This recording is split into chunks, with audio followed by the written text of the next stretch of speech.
Parivrajacharya Sata His Divine Grace A.C. Bhaktivedanta Swami Prabhupada ki, Founder Acharya ISKCON BVT Srila Prabhupada ki, Namacharya Haridas Thakur ki, Prince Kahosi Krishna Chaitanya Prabhu Nityananda Sri Advaita Gadadhar Srivasadi Gaura Bhakta Vrinda ki, Vrindam Dama ki jai, Mayapur Dhama ki jai, New Dwarka Dhama ki jai, Srila Prabhupada Book Distribution ki jai, Prasadam Distribution ki, Harinam Sankirtan ki jai. All glories to the assembled devotees. All glories to the assembled devotees. All glories to Sri Guru and Gauranga. Om Namo Bhagavate Vasudevaya.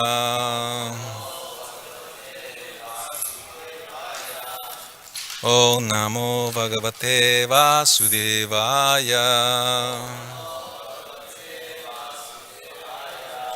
Om Namo Bhagavate Vasudevaya.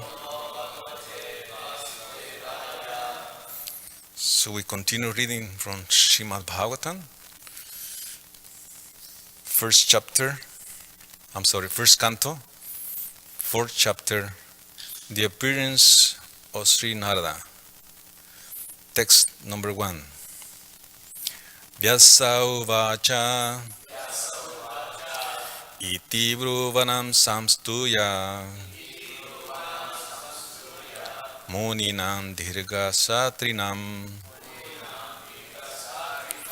Vriddha kulapati sutam Babricha shavnako vravit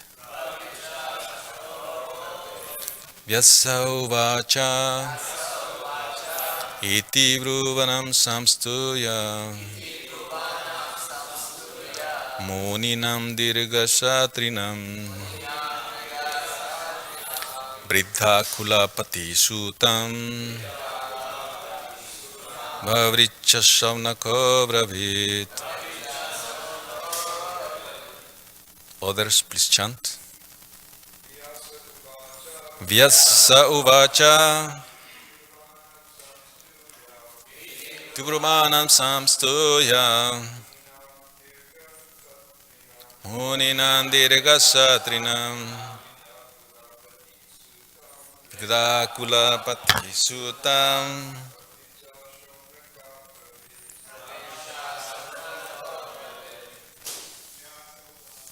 Vyasa uvacha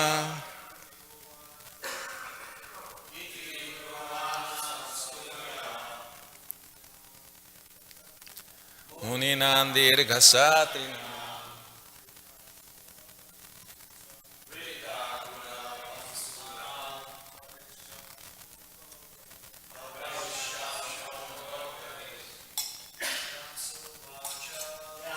Vyasa uvacha Sanstuya Nanandirga Satrinam Vidakula Pati Sutam Vrivacha Shavnako Vravit Vyasa uvacha Iti Bhruvanam Samstuya Muninam dirga satrinam Viridakula pati shutam Bhavricha shanako bravit Vyasa uvacha Iti bruvana samstuya Muninam dirga satrinam Vriddha pati sutam Bhavricha shanako bravit Vyasa uvacha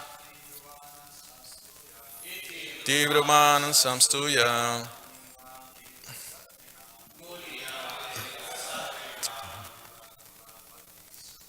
Vriddha pati sutam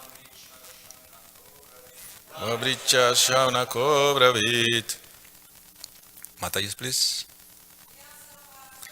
Vyasauvacha iti brumanam samstuya muninam dirgashatrinam vidrakula patishutam pavricha shanako bravit sauvacha iti brumanam samstuya muninam dirgashatrinam vidrakula patisutam pavricha shanako bravit. Word for words. Vyasa, Vyasadev. Uvacha, said. Iti, thus. Bruvanam, speaking. Samstuya, congratulating. Muninam, or the great sages. Dirgha, prolonged. Satrinam, or those engaged in the performance. I'm sorry, let's try again. Of those engaged in the performance of sacrifice. Bridha, elderly. Kulapati, head of the assembly. Sutam, unto Sutta Goswami. Bahuricha, learned. Shaunakaha, or the name Shaunaka. Avravit, addressed. Translation and purport by His Divine Grace A.C. Bhaktivedanta Swami Prabhupada Ki. On hearing Sutta Goswami speak thus, Shaunaka Muni, who was the elderly, learned leader of all the rishis engaged in that prolonged sacrificial ceremony, congratulated Sutta Goswami by addressing him as follows. Purport. In a meeting of learned men, when there are congratulations or addresses for the speaker, the qualifications of the congratulator should be as follows. He must be the leader of the house and an elderly man.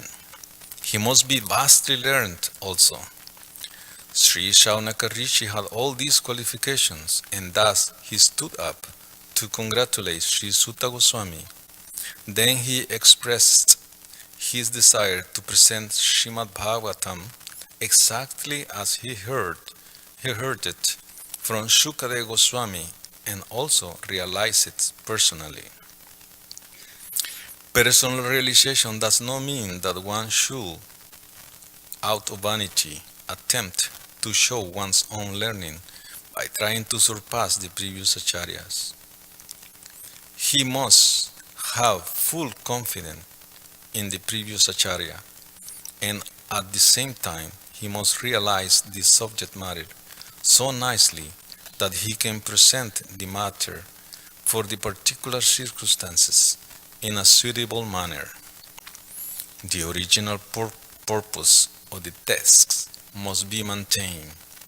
No obscure meaning should be screwed up of it, yet it should be presented in an interesting manner for the understanding of the audience. This is called realization.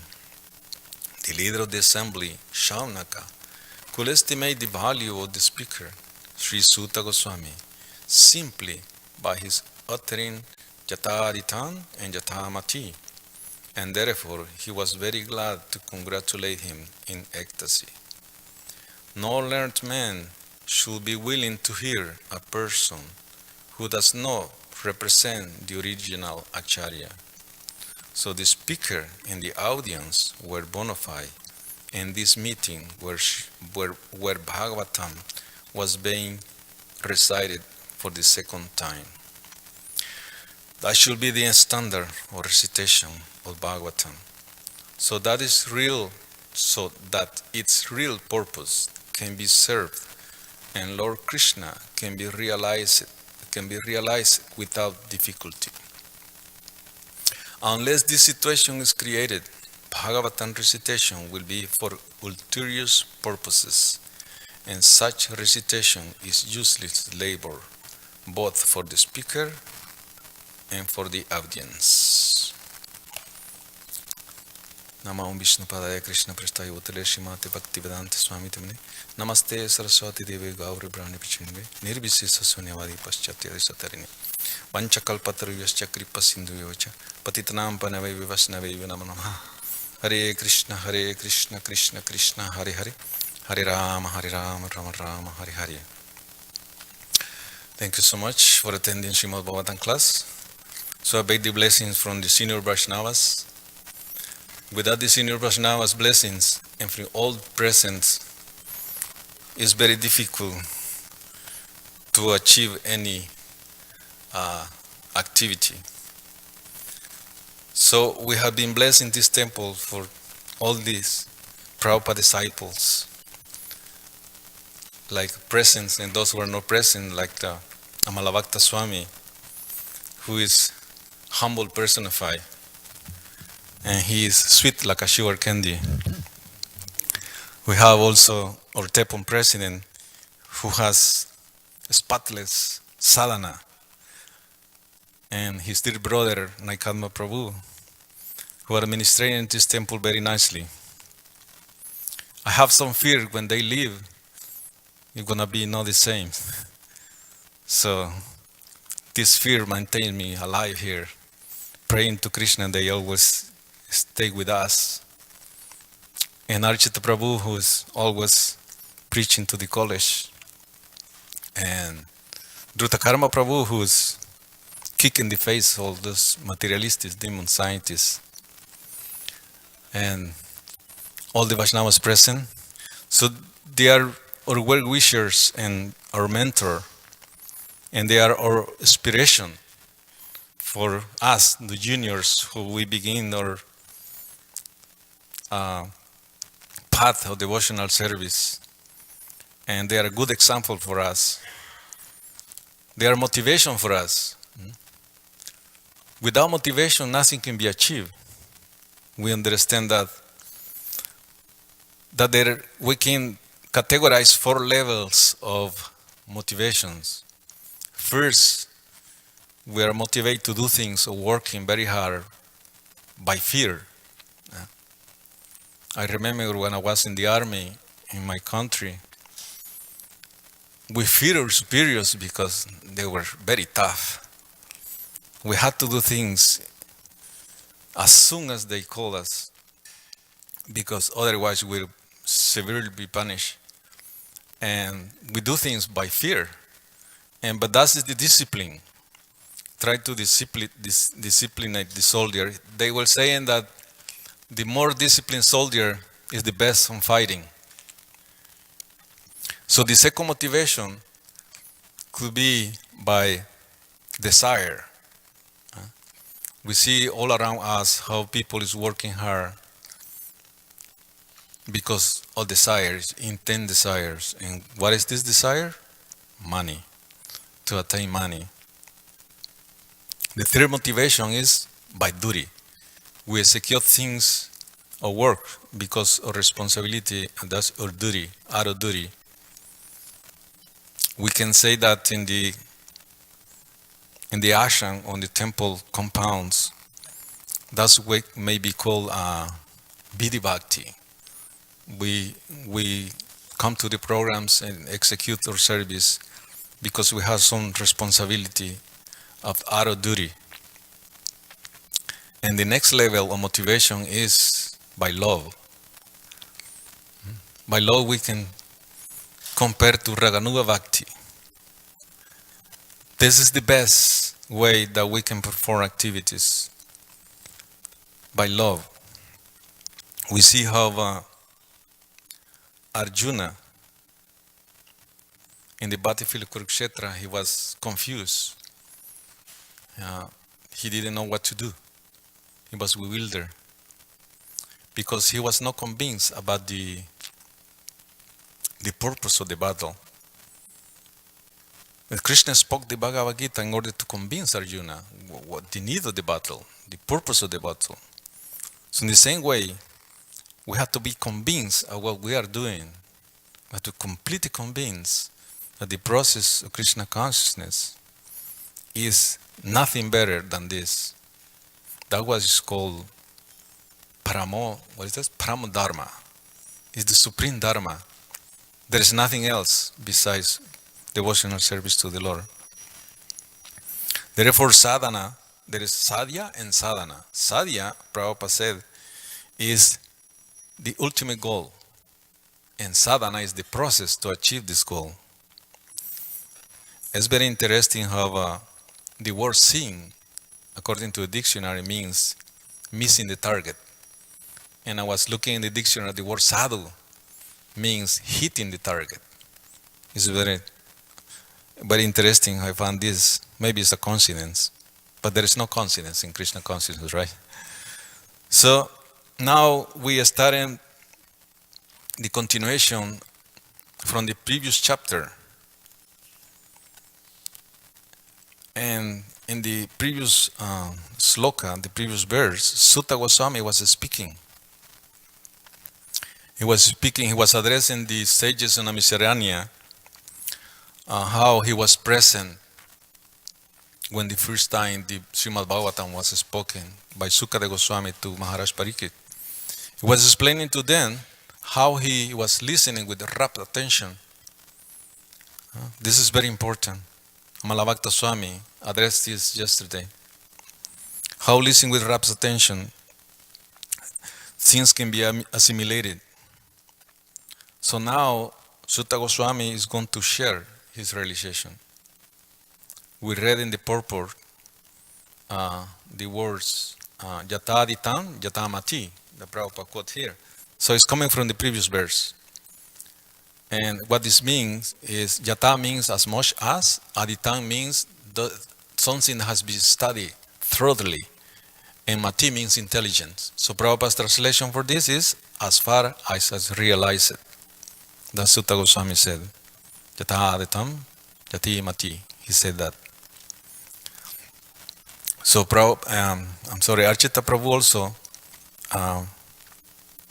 comment yesterday about the realization. And this verse is speaking about this. How we should speak according to the previous acharyas and how much we have realized what we have studied or read it or hear it. So this is realization. Realization means how much we have absorbed or how much we understand what we hear or what we study. And we can also speak about it, but without trying to surpass the previous acharya. This is very important. This is very important points, instruction that Prabhupada gives in this verse. So here Shaunaka stood up to congratulate, or will congratulate in the next verse, Sutta Goswami. And for this, Shaunaka Rishi fulfilled some qualifications. The first one is he is Bridha. Bridha means all. But in the Vedic culture, the word all doesn't mean just to have gray hair and wrinkles and to have all these diseases. But in the Vedic culture, an old person is understood to have big experience and very wise. So the next word, the next qualification is Kulapati. Prabhupada translated as head of the assembly. Kula, as we know, means family, also means herds. Like when the word go, Kula. Go means cow, and Kula means the herds of cows. Therefore, it's called Gokula because it's abundant cows in the Goloka Vrindavan. It's interesting, one time, it was one article in this National Geographic. A reporter went to Africa, and this village, everybody, their occupation was taking care of cows. Everyone has at least one cow in this village. So the reporter asked one of them if they believe in God. He said, yes, we believe in God. And he asked, what is your conception in God? What is your conception of God? And he said, a person who has more cows. So this is very interesting. I found very interesting this comment. So so we see here the whole culture is taking place, Vedic culture, the proper observance of Vaishnava etiquette. Just we're trying to understand what culture means. In the Western country, for example, it is said the idea of culture coming from the Renaissance, from Europe in the 14th century through the 17th century. But Prabhupada explained that this is no culture, you see, because the original culture is lost. So the original culture is Vedic culture. What is that? Because the present culture is based in the bodily concept of life, sense gratification. So in this way, we can talk about the animal culture. In the animal culture, the most powerful is most respected, right? Like the lion, for example, is respected. Yeah? So in the modern culture, the man who has more money is most respected. And the nation who has more nuclear weapon is respected. So what is the difference? It's like an animal culture. The culture means the natural product of civilized human intelligence, like art, music, science, literature, and religion. But when religion is lost, there is no more culture. It's called so-called culture. One time Gandhi went to England and for some political things, and one of the reporters asked him, "What do you think about the British culture?" And Gandhi said, "I wish there were a culture." So we see this gross culture, moral civilization, is based in sense gratification. But in the Vedic culture, the most learned in science, Krishna consciousness is respected. So here is this taking place in this scenery. So Prabhupada explained also the standard or the qualification that one must have in order to speak the Srimad Bhagavatam and those who also heard the Srimad Bhagavatam. And this is because there are many reciters of the Bhagavatam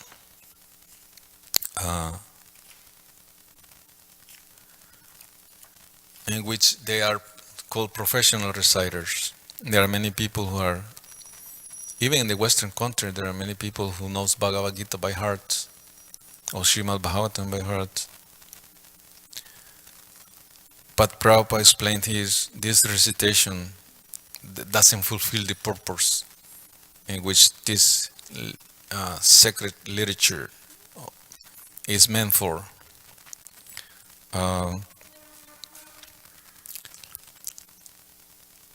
This is compared to the blank bullets. Radha Swami said, you see, the blank bullets sounds like the real bullets. But what's the blank bullets? It won't do anything, just the sound. And the real bullets actually will penetrate the heart. So the same way, the recitation of Srimad Bhagavatam must be done by someone who is a humble servant, representing a humble servant of the previous acharyas. One immediate previous acharya is Srila Prabhupada. And that's what this is called Vyasa-san. Because it's Vyasa, the owner of this. Asana means seat. And because it's Vyasadeva who spoke the Srimad Bhagavatam. And whatever is this Srimad Bhagavatam is discussed, is Vyasadeva's practical presence. And the Lord Krishna is also present. Out of his sweet will, Krishna manifests himself in the sound vibration. And that's when the purification of the speaker and the hearers takes place. We are not just interested in mundane knowledge. We are interested in sattva sudhir, sattva sansudhir. We are interested in our purifications to achieving the goal. That is the purpose of all this literature that is composed by Vyasadeva and for our immediate Acharya Srila Prabhupada. Therefore, Prabhupada gives strict instructions here how this has been done.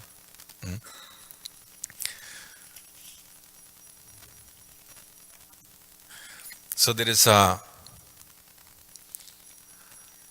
in these meetings, the sages, they are self-realized souls because their false ego is washed off. So this is one of the purpose of the process of Bhakti Yoga, that we get rid of the false ego, let the false ego die. There is a nice story in one of the books of the Bhakti Tirtha Swami. It's called Dying Before Die. He did this. He said he told a small story about two caterpillars. One, his name was Trusty, and the other was Ferry. These were good friends. They lived at some foothill, some valley. And one time, this caterpillar heard the pillar of success, the pillar of progress, and they were very interested. So they set off to find the pillar of progress. And then when they reached there, they saw a huge pillar, and thousands of caterpillars were trying to climb this pillar of success, this pillar of progress, to reach the top, become successful.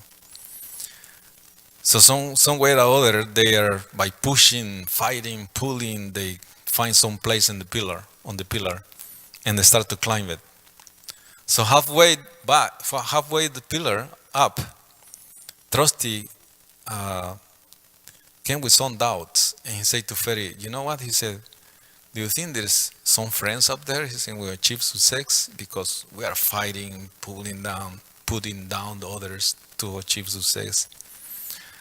And the Ferry said, "I understand what you said, but if everybody is trying to reach this success in life," he said, "that means there's something there."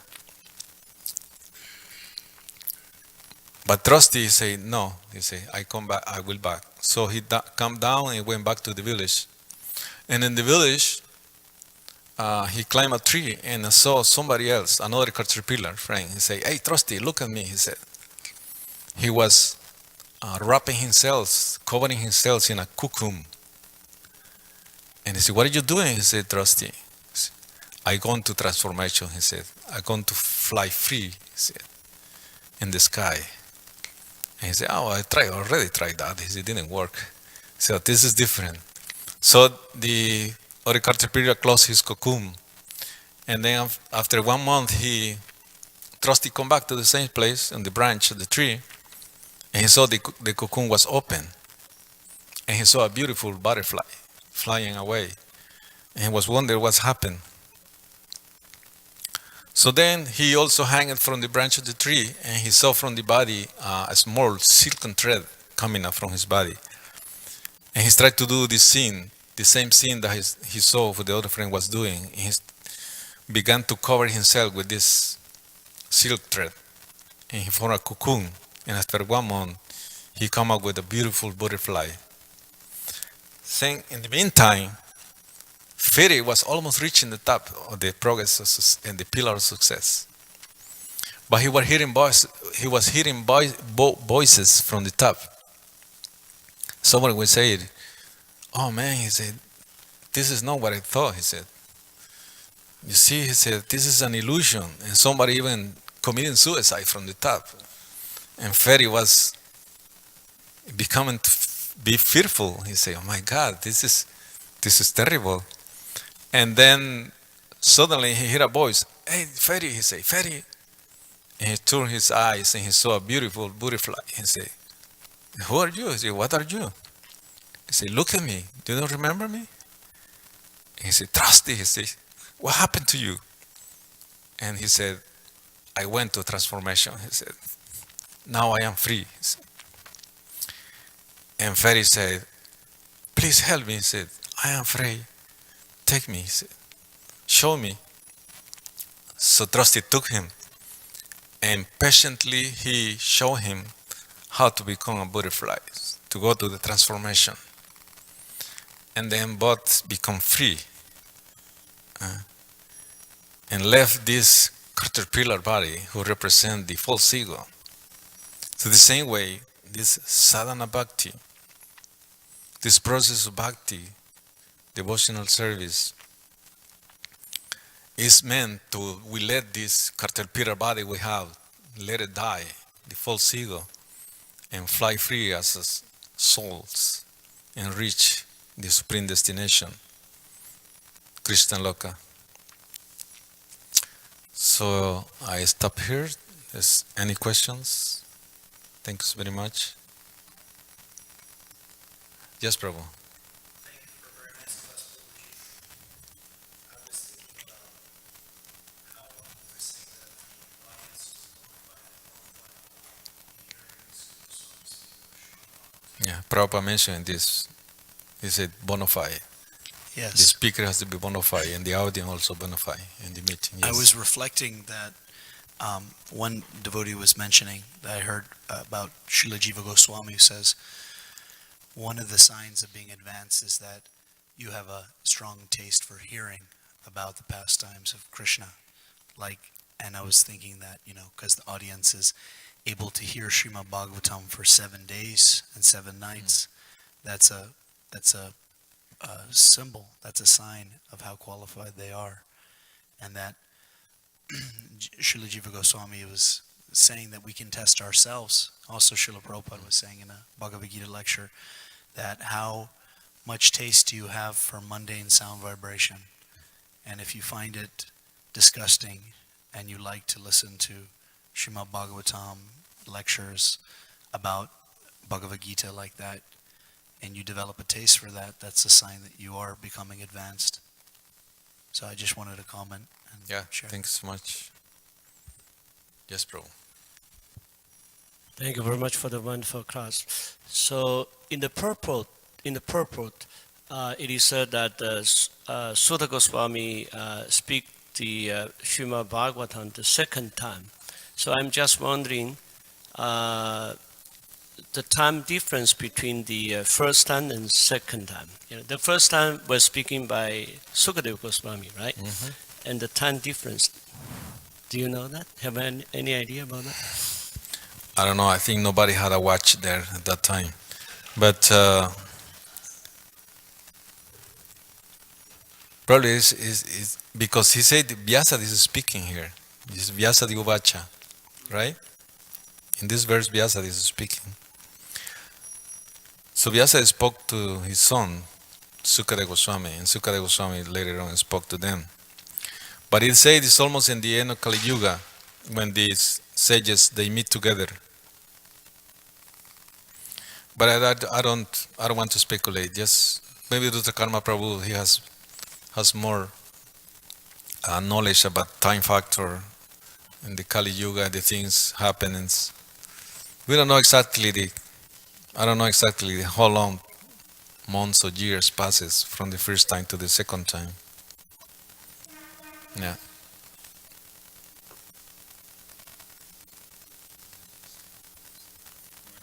So anything else? No. There's something. Yes, Prabhu. Thank you. So in the purport it was talking about realization. Yes, Prabhu. And Prabhupada was making the point that it's the responsibility of the speaker not to try to, screw some new meaning out of the text. Yes. To present it the way he understood it, the way it's meant to be understood. And we've been hearing a lot about that from speakers over the last week or two in Bhagavatam classes, how don't change anything, keep everything the same, and that's of course valid. Yet at the same time, in this purport, Prabhupada makes the point that the speaker should present it in an interesting way, suitable for the reception of the audience who's speaking, right? And also on that same side, we hear there's statements from Prabhupada like "in like a needle, out like a plow." Prabhupada's spiritual master, he did a lot of things which were pretty, not conventional. He went against the social convention and formalities that were existing in Vaishnav culture at the time to introduce Krishna consciousness and make it popular. So maybe you could say something about the balance, because how do we judge if somebody's concocting, speculating, deviating, or innovating and being what, like Prabhupada said in that purport, just presenting things in a way that's going to, catch the people, get people attracted. And obviously the end goal is you're going to give them Krishna consciousness in the full form eventually. But it doesn't seem to me that it's, well, I'll let you make the comment. What is the meaning of that statement, in like a needle, out like a plow, if we have to just right from the get-go, right from the very first meeting and contact with a person, give them the whole philosophy exactly, the way they'd hear it in a Bhagavatam class. What's the balance, in other words? Well, we have examples, like, for example, Srila Prabhupada. He made some adjustment according to the so-called culture he was here, and the class of people, right? Yes, Archita Prabhu wants to say something. So he adjustments, like for example, brahmacharini. There is not such a thing as brahmacharini in India, in the Vedic culture. Brahmacharini ashram.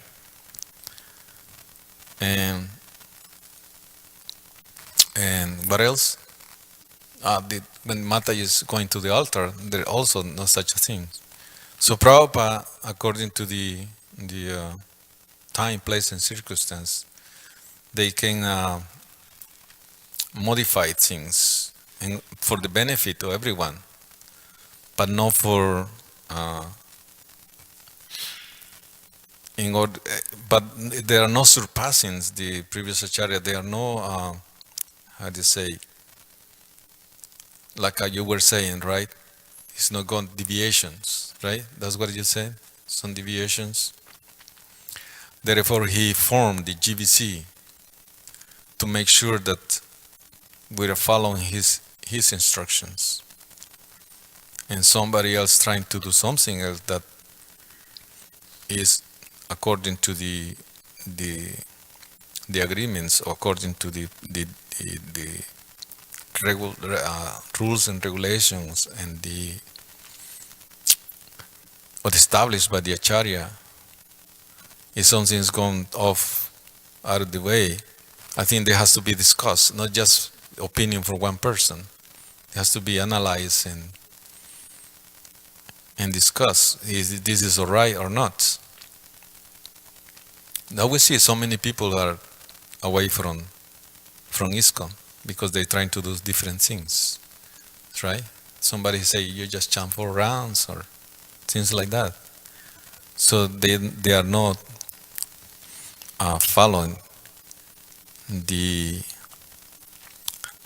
regulations, the rules, and that's what I think. In other words, there has to be a complete study. What is going out of the standard, or what is still, in the standard of the ISKCON's regulations. I don't even have to turn my head. Hare Krishna. Hare Krishna. Your question is comparing apples and oranges. That's not what's being discussed in today's purport. Today's purport is saying that you're speaking to an audience, which means people who are interested in the subject. They've gathered together. You're presenting now the Bhagavatam. Don't screw a new meaning out of it. That's what Prabhupada is saying. That's very clear. That's different from going out into the public and trying to attract people to Krishna consciousness. Completely different. And we see the example. Yes, it is. Completely different. It's just like Srila Bhaktisiddhanta. He innovated when he was out in the public trying to attract people. But at home, he was very strict. His temples were run in a very strict way. Very strict. He said you should be willing to, bleed gallons of blood to go out and preach. And he, at the home program, is very, very strict. But out in the public, a little more lenient to try to attract them. That's following Rupa Goswami's recommendation, Yena Kena Prakarena, that somehow or other just get them started. But once you get them, once you have an audience, this audience he's speaking to is an audience of learned people who are attracted and want to hear about Krishna. It's not just some random people in the street, therefore you have to innovate to get them in. No, it's two different things. So you innovate, yes, you can try different ways, but do, first of all, what the previous Acharya suggested. And Prabhupada himself said that. Like I said yesterday, that quote, he wrote to Sudama. What is this, road show? What is this yoga village? Forget all that. Just go out and chant Hare Krishna like I've told you. That's what he did. He went out in the streets of New York and chanted Hare Krishna. That's how he started his movement. So he wanted us to continue in that line. Go out and chant. Go out and distribute books. Go out and distribute prasad, and you will attract people. Not that we have to, from the very beginning, think, well, that was 1960s and 70s. Let me think of some different way now. No. Go out and chant. Go out and distribute books. Go out and distribute prasad and see what happens. But people don't even want to do that. They want to just sit down and come up with some computer way to attract people, and because they don't want to go out in the streets. That's why. Prabhupada wanted us out in the streets. That was his method. But that's different from what's being presented in today's verse. In today's verse, you have a qualified person congratulating a qualified speaker who's speaking to a qualified audience. They've gathered together voluntarily to hear this message. So you don't have to innovate. That's the whole point here. You don't have to screw out a new meaning to attract them and keep them interested. They're already interested. Just present what you've heard from your spiritual master. And that's the problem that we run into. People in our society, they come to ISKCON temple with ISKCON devotees who are already here and already attracted, and they think they have to screw out something interesting out of the book or just to get a laugh or to get people to. No, just present it the way Prabhupada did. Prabhupada made us laugh, but he didn't go out of his way to be humorous. He was just naturally humorous by presenting the topic as it is there in the book. So that's what today's verse is about. It's not about coming up with new ways to attract people. It's about dealing with an attracted audience in a very, very faithful way, presenting the subject matter at hand. He wanted to say something else. I agree with that point, but on the point of, that Prabhupada wanted us to go out on the street, chant Hari Nam, distribute prashadam, distribute books, obviously, sure, but is there anything wrong with somebody, because as you mentioned, Bhaktisiddhanta was innovative, doing things to get people, to get them in the door, so to speak. Arrange some program that doesn't appear that it's exactly directly bhakti yoga. And even the first, and in the initial stages of when they're coming, is it absolutely necessary that right away you have to give them the straight Krishna conscious philosophy? Is there leeway? Is there wiggle room to attract people and initially give them something that's not like a Bhagavatam class, for the purpose of getting them, creating that relationship, getting some sort of bonding going with them, and like a needle out like a plow. Eventually, obviously, the intention is to make them devotees, but does it have to happen, right away like that? Can there be some allowance for, something along those lines?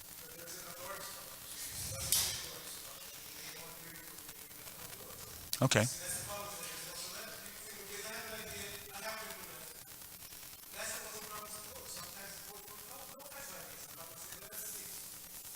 Yeah, I agree with that.